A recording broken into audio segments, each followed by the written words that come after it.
Last class में क्या लिखाए थे? कहां तक लिखाए थे? इंपॉर्टेंस ऑफ लेजर तक लिखवाए थे शायद ना? हाँ, आगे लिखिए लेजर अकाउंट, हेडिंग दीजिए लेजर अकाउंट, हेडिंग दीजिए लेजर अकाउंट दे दिए।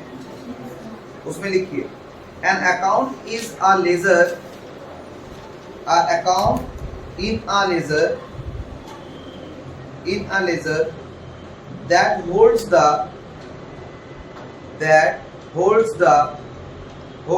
ठीक है, holds the record for all the transactions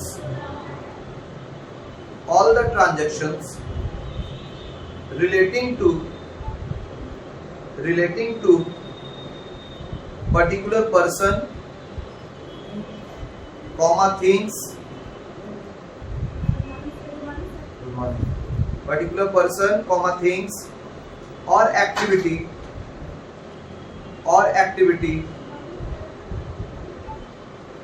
is called laser account. For example, ऐसे लिख रहा हूँ 1 2 3 करके लिख रहा हूँ। 1 नंबर रिलेटिंग टू पर्सन मतलब पर्सन से रिलेटेड कोई अगर लेजर बन रहा है तो डैश देके लिख दो डेटर अकाउंट। क्रेडिटर भी इसमें एग्जांपल में आ सकता है। फिर लिखो रिलेटिंग टू थिंग्स, कोई वस्तु को अगर ध्यान में रखते हुए बनाया जा रहा है, relating to things.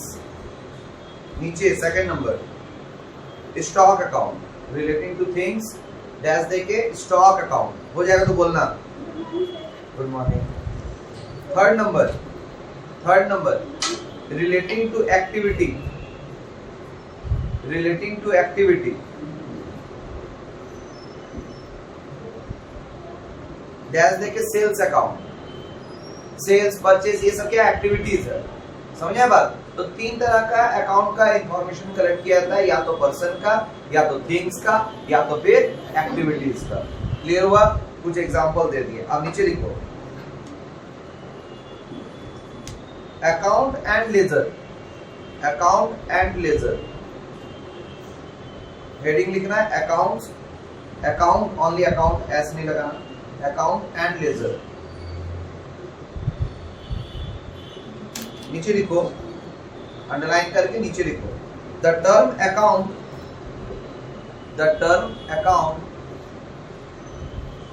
indicates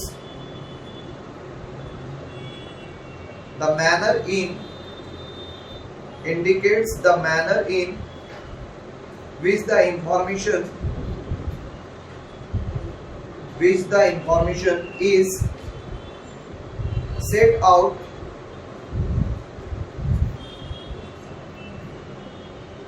and set as it is set out, out, and term laser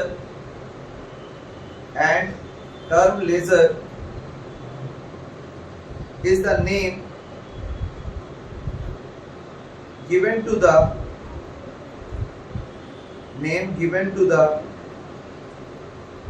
book in which the accounts are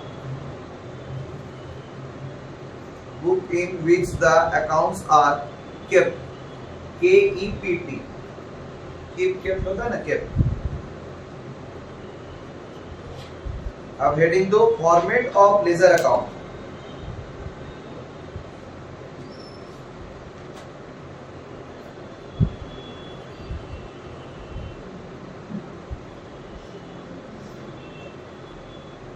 format of ledger account हो गया क्या? फॉर्मेट कैसा? सबसे पहले यहाँ पे हम लोग लिखते हैं नेम ऑफ अकाउंट्स, जो भी अकाउंट का लेजर बनेगा उसका नेम ऑफ अकाउंट। ज्यादा बड़ा फॉर्मेट बनाने की जरूरत नहीं, 4 लाइन में बनाना ही ना होता है।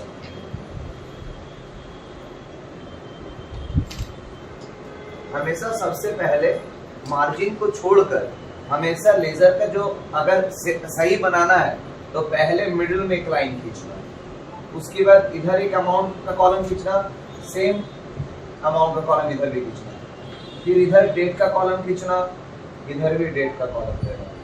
फिर अमाउंट से पहले होता है जेएफ, मतलब जर्नल फॉलियो, इसमें भी जेएफ। तो इस तरह लेफ्ट हैंड साइड को डीआर कहते हैं, राइट हैंड साइड को सीआर कहते हैं। ये कॉलम का नाम है डेट, पर्टिकुलर्स, जीएफ, अमाउंट, फिर डेट, पर्टिकुलर्स, जीएफ, अमाउंट। हो गया क्या?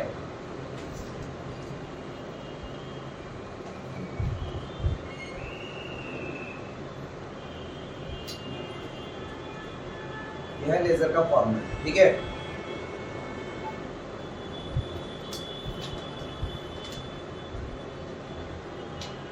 इस साइड को हम लोग कहते हैं टू साइड और इसको कहते हैं हम लोग बाई साइड। अगर कभी कभी एमसीक्यू क्वेश्चन में पूछता है लेजर का किस शेप का होता है, तो टी शेप का होता है, याद रहेगा।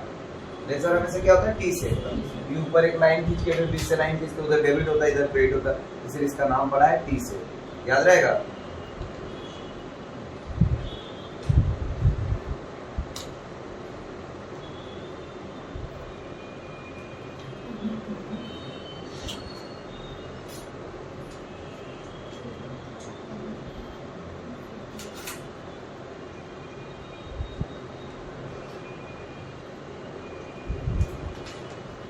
लिखो name of each column and their use. Name of, heading दो, name of each column and their use. Name of each column and their use.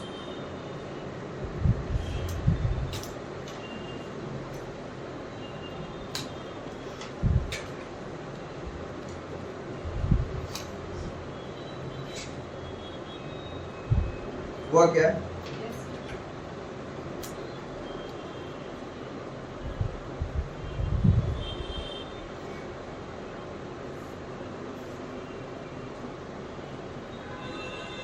बोले पहला लिखिए डेट, फर्स्ट नंबर लिखो डेट।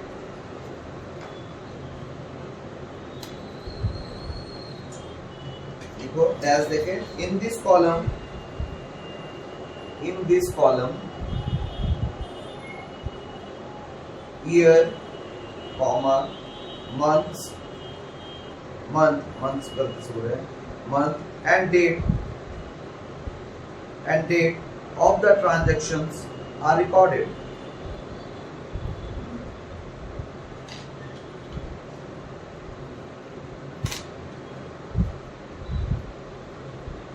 लिखे, नीचे लिखो सेकंड नंबर पर्टिकुलर्स, सेकंड में लिखो particulars.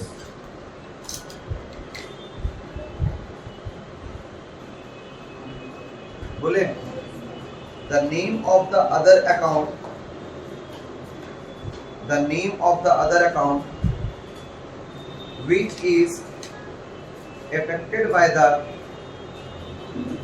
by the transaction is written in this column, written in this column.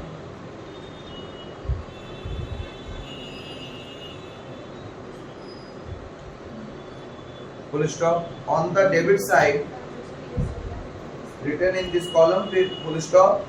On the debit side, comma, before writing the name of account, before writing the name of account, before writing the name of account, to is written, to, capital में to, to is written, मतलब इस side जो भी हम लोग लिखेंगे पहले to लिखकर फिर लिखेंगे अकाउंट का नाम, समझ में बात। Two is written on the credit side, full stop देके, on the credit side,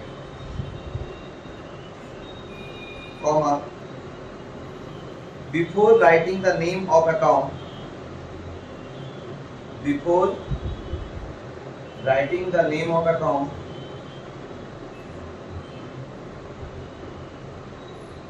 by is written, by is written, और इधर साइड लिखने के लिए पहले बाय लिखकर फिर अकाउंट का नेम लिखा जाता है, ठीक है। अब लिखो JF, थर्ड नंबर लिखो JF, JF में ब्रैकेट में लिख दो journal folio, FOLIO, folio.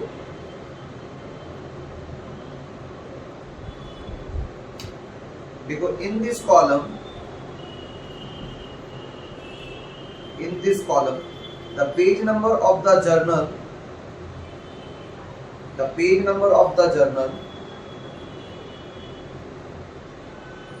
or subsidiary book,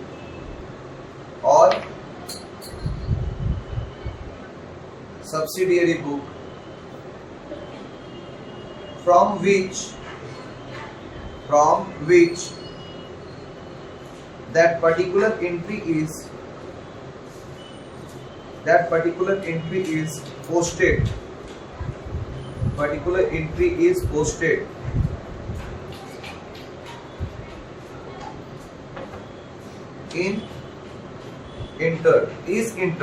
posted is entered।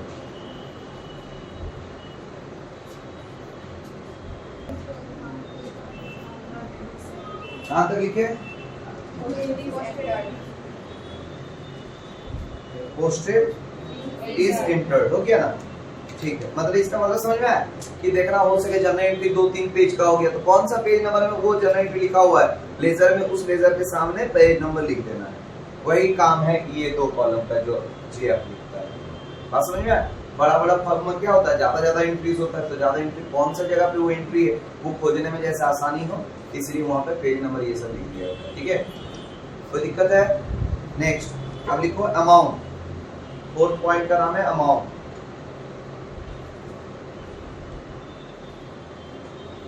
बोले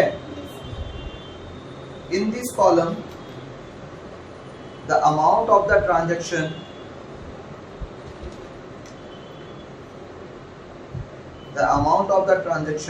is written,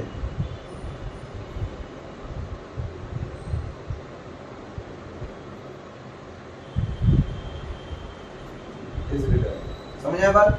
मतलब डेबिट साइड वाला का अमाउंट को डेबिट अमाउंट बोलेंगे और क्रेडिट साइड वाला का अमाउंट को क्रेडिट अमाउंट बोलेंगे। लेकिन इतना ही जरूरी है, अमाउंट में क्या दिखाएंगे हम लोग कि ट्रांजैक्शन से रिलेटेड जो अमाउंट है उसको लिख देते हैं अमाउंट कॉलम में। क्लियर है? कोई दिक्कत? अब हम लोग डायरेक्ट क्वेश्चंस में आ जाएंगे। पहले एक क्वेश्चन लिखेंगे, उसका जर्नल एंट्री बनाएंगे और फिर लेजर पोस्टिंग करना सीखेंगे, ठीक है। लेजर को बनाते टाइम हम लोग को 2 फॉर्म में इसको बनाना है, एक जर्नल एंट्री बनाकर बनाया कैसे जाता है और फिर बिना जर्नल एंट्री डायरेक्ट ट्रांजैक्शन देखकर कैसे बनाया जाता है। तो अभी पहले हम लोग सीखेंगे जर्नल एंट्री बनाकर कैसे बनाया जाता है, ठीक है। तो पहले ट्रांजैक्शंस लिखा जाए फटाफट, बोले क्वेश्चन नंबर 1 देखो, generalize the following transaction of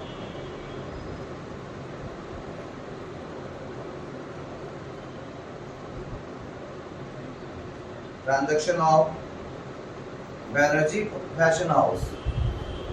हाँ, अपना फर्म का नाम प्रमोट करेंगे, ठीक है। Banerjee fashion house and posted the entries to the ledger।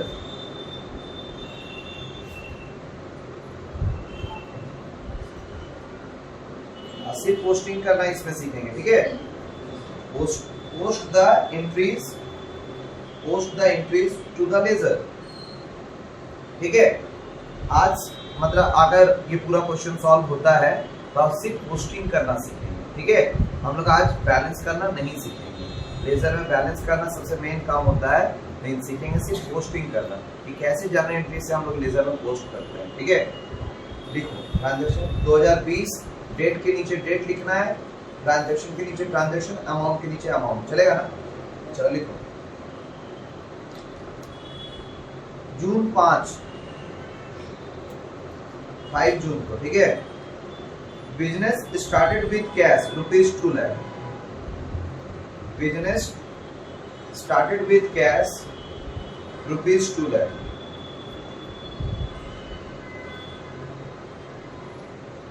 हुआ 8 जून, 8 तारीख, 8 जून. बोले open a bank account, open a bank account with SBI, with SBI.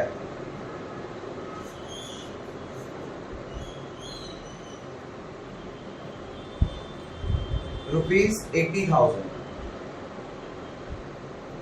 हुआ 12 तारीख. Goods purchase on credit,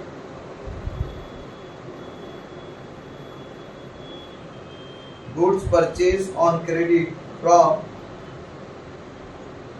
Gotham Fashion House.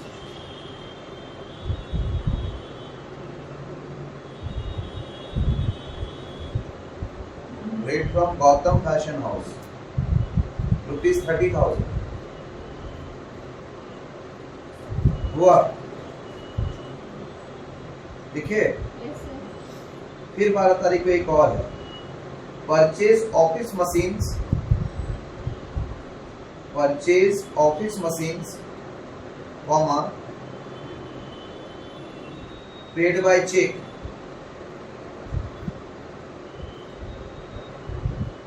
₹20,000. हुआ 18 तारीख, 18 जून, 18. Rent paid by cheque, rent paid by check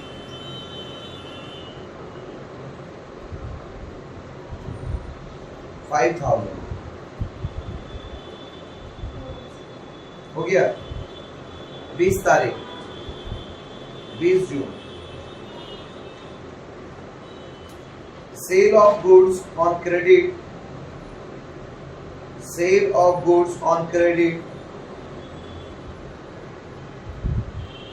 to Singhi Brothers.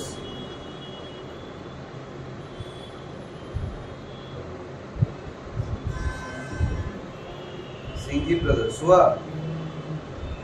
Amount 10,000. हुआ. उसके बाद 22 तारीख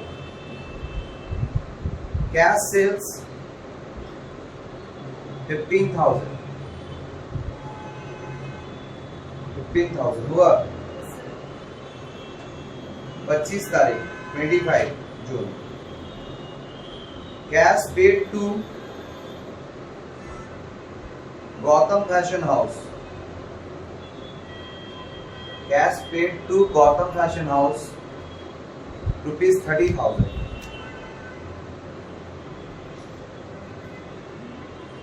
हुआ 28 जून, 28 जून received a check, received a check from Singhi Brothers ₹10,000. ₹10,000 हुआ.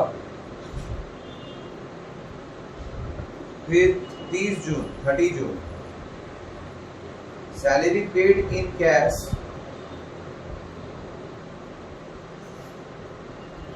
₹6,000.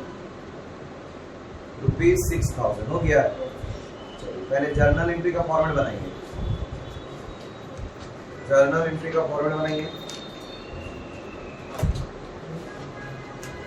1.5 पेज में.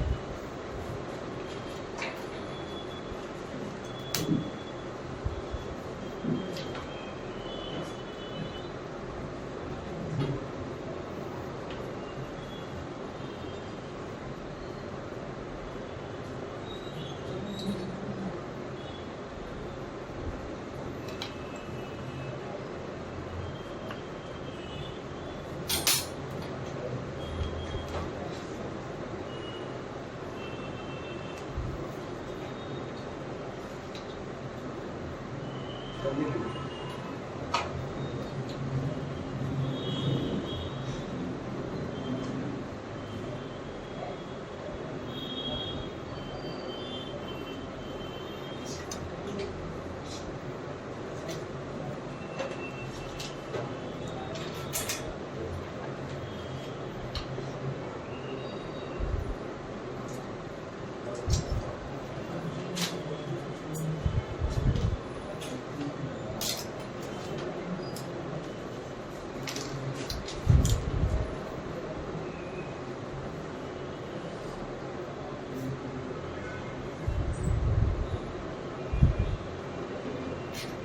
हो गया, फॉर्मेट बन गया।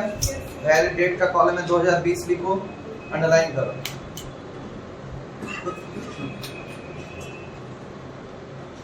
ऊपर में क्या लिखना है, journal entries in the books of Banerjee fashion house, ठीक है। उसमें लिखो 5 जून पहला entry, cash account debit to capital account, cash account debit to capital account 2 lakh 2 lakh हो गया। आना कुछ तो बोलो। फिर आता है 8 तारीख, 8 तारीख बैंक में अकाउंट खुलवा रहे हैं, तो bank account debit to cash account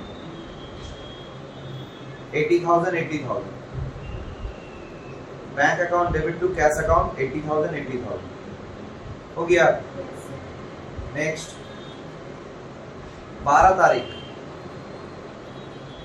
Gautam fashion house से परचेज कर रहे हैं उधार में, तो purchase account debit to Gautam fashion house,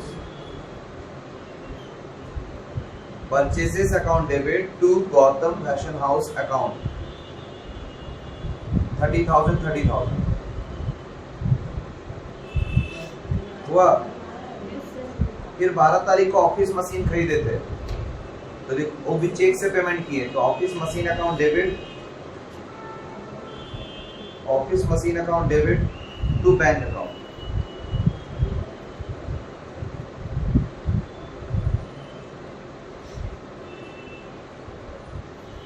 हुआ। 18 तारीख 18 जून rent account debit to bank account, rent account debit to bank account 5,000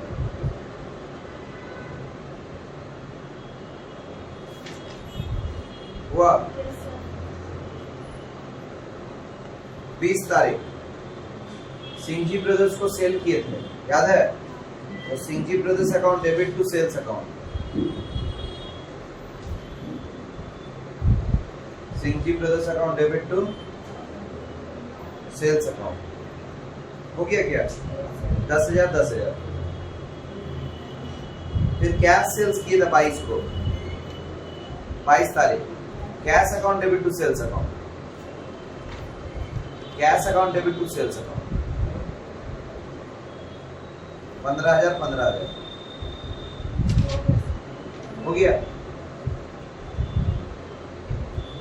फिर गौतम फैशन हाउस को पेमेंट किए हैं 25 को, तो Gautam fashion house account debit, Gautam fashion house account debit to cash account, to cash account 30,000 हुआ। फिर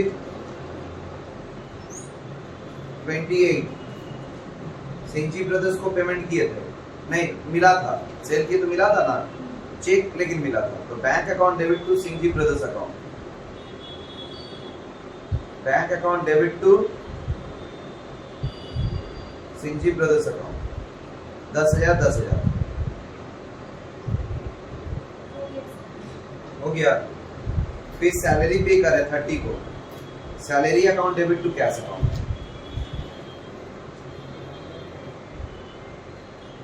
salary account debit to cash account हो गया। अब दोनों तरफ का टोटल कर लीजिए, टोटल आएगा 4,06,000। दोनों तरफ का टोटल होगा 4,06,000। देखो नॉर्मली अभी जो बता रहे हैं उसको कॉपी में नहीं लिखा जाता, लेकिन समझना है ना, पहले स्टार्टअप है तो हम पहले लिख कर समझेंगे। जर्नल एंट्री बन जाने के बाद कैसे जाने कितना लेजर बना है, बात समझे? तो जितना नया नया अकाउंट खुला है वो सबका लेजर बनेगा, ठीक है? तो हम ऐसे नॉर्मली क्वेश्चंस में तुमको दिखाना नहीं है इसको, लेकिन समझने के लिए बता रहे हैं, ठीक है? अब नीचे फॉर्मेट के नीचे जर्नल एंट्री के नीचे जगह होगा आधा पेज, ठीक है? वहां पे लिखो लिस्ट ऑफ लेजर। ये नॉर्मली लिखा नहीं जाता लेकिन समझने के लिए बता रहे हैं, ठीक है? लिस्ट ऑफ लेजर्स, ठीक है? अब जैसे पहला तुमको दिखा था कैश, तो वो 10 बार रिपीट रहा है लेकिन बनेगा एक ही। तो पहला 1 नंबर कैश अकाउंट, फिर नया क्या दिख रहा है कैपिटल, तो सेकंड कैपिटल अकाउंट हुआ। थर्ड बैंक अकाउंट, फोर्थ क्या नया दिखा परचेज, तो परचेज अकाउंट। फिफ्थ क्या नया दिख रहा है Gautam fashion house, Gautam fashion house account. फिर क्या दिखा ऑफिस मशीन्स, ऑफिस मशीन। फिर नया क्या दिखा रेंट हुआ। फिर क्या दिख रहा है सिंघजी ब्रदर्स, सिंघजी ब्रदर्स। फिर नया क्या दिखा सेल्स,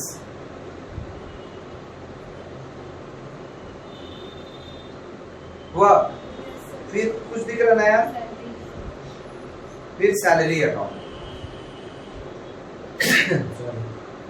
समझ में आया बात? तो ये 10 लेजर का फॉर्मेट बनेगा। क्लियर हुआ मेरा बात? तो आज हम सिर्फ लिस्ट ऑफ अकाउंट को चुनना सीखे, नेक्स्ट क्लास में लेजर बनाना सिखाएंगे पोस्टिंग करके। पोस्टिंग करना पहले एक क्वेश्चन में सिखाएंगे, फिर उसको बैलेंस करना भी सिखाएंगे, ठीक है? पोस्टिंग किसको बोलते हैं, बैलेंस किसको बोलते हैं, इसी क्वेश्चन में पता भी चल जाएगा, ठीक है? उससे रिलेटेड फिर 2-4 क्वेश्चन दे देंगे, लेजर कंप्लीट। मतलब इससे रिलेटेड दे देंगे, फिर ट्रांजैक्शन के हिसाब से कैसे डायरेक्ट पोस्टिंग किया था वो सिखाएंगे, ठीक है? आज के लिए इतना ही।